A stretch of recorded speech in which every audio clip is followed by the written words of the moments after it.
Hey guys, today we have the Catalyst Ceiling Fan from Canarm. This is a marginally very good ceiling fan for what it is and how it was built. It's not the strongest fan, but it's also not the worst.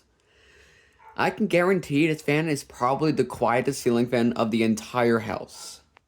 Literally, look at this thing. This thing is so quiet that I can't even hear not even a humming noise from it, which is just insane for what it was and how it's built. The only noises I suffer from it, actually, I hear from it, is the bulbs rattling in there sometimes. I mean, these are LED. I mean, what do you expect? These are very cheap and all that shit. And the whole fan itself actually doesn't have the best build quality for it, but it held up pretty well actually for what it is, with the wobbling videos and all that shit. But the blades are very, very easy to bend. Like, if you threw a stuffy up in this thing, the blades will be like right there. Like, it will bend pretty easily. So like, be careful with this fan.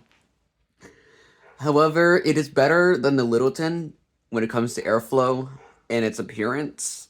It just looks like it's 80s look, but in reality, it is a modern ceiling fan. It is not really you know, 80s or 90s look and all that crap, it's still a modern fan. So, and you still have these brass pole chains, which just adds confusion because, a lot of people right now, or a lot of companies, are switching from brass to silver. And I thought the catalyst will have silver parts. Nope. Still has brass, which is just, it's pretty cool. I'm not gonna lie. It makes the fan looks like it's from the 80s. So, here's the light. It is definitely, yeah, it lights up the room pretty well. It's just the LEDs that are in here are just like, typical fucking piece of shit dollar store LEDs and all that crap. I put them in there because I had no more LEDs left. So, yeah, it doesn't look good with the fan, to be honest. And because it's because it's a white light, it's daylight, and even though it matches the color of the fan, it doesn't really suit it well. I like spotlights in this fan. That's what it originally had whenever it was like, like, oh, whoa, what was that? Did you see that, guys? It just, oh, it flickered. What the fuck? It's flickering. Look, here it is again. Like, wait for it. See that? It's flickering. You gotta be kidding me. Alright, I'm not gonna use this light bulb. Yeah, that has to stay out. All right. Okay. Here it is on low speed. Keep in mind this fan is faster than the Littleton. So, I mean, I can hear a slight humming noise from it. I mean, I think it's because of the wobbling videos I probably had with it or some sort. I don't know. But it's not terrible at all, and it's blowing some air already. All right, so here it is.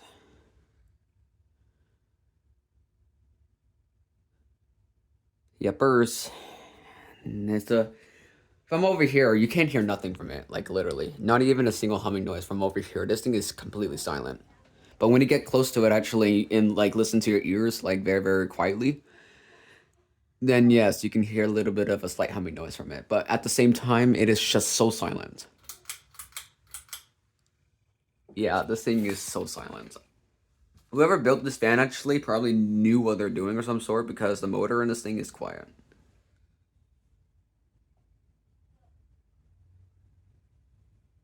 That's a typical medium, you know. Doesn't wobble at all.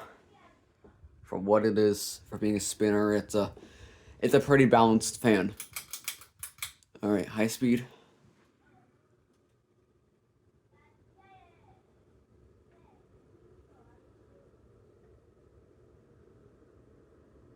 Yeah, look at that go.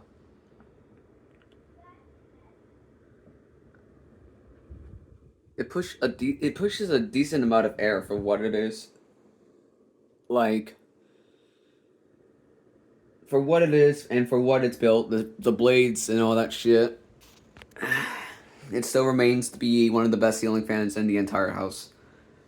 I think this is like the fourth best fan, I guess. I think so. This is probably the fourth best fan, I guess. Like the Glendale is the second best, and the Industrial is probably the most best ceiling fan of all of them. The Mateo is the third best because it just looks pretty and it does blow a lot of air too. So yeah, this is the fourth. So it's not it's literally not far behind from the Mateo when it comes to airflow. It's actually pretty damn good, even for a 52-inch fan. Actually, that thing doesn't really blow as much air as the Glendale. The Glendale's a beast. So this is a gentle fan. This is just the fan that's not meant to go fast, not meant to do any high performance, and it's just there for aesthetics and also for providing gentle and soft air movement. Unlike the fucking Littleton, actually, that just has choppy airflow and all that shit. Because it's a flush mount and also buzzes, makes a whole bunch of noises. This is a great improvement for the room, for regardless of what it is. So, yeah. To anyone who wants to get the Catalyst, I do recommend it. However, not all Catalysts are like quiet, so just keep in mind. I'm pretty lucky that I had the type of Catalyst from Amazon. This is from Amazon, by the way. And whatever it is, actually, it's a very, very silent ceiling fan. Very silent.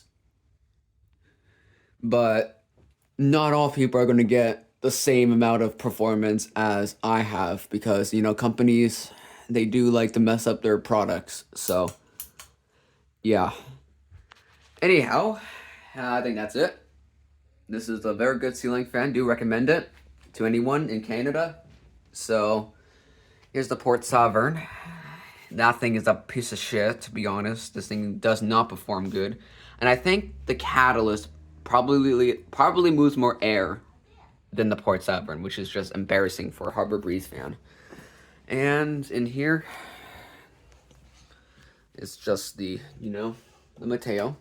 It was on medium last night, so I forgot to turn that off.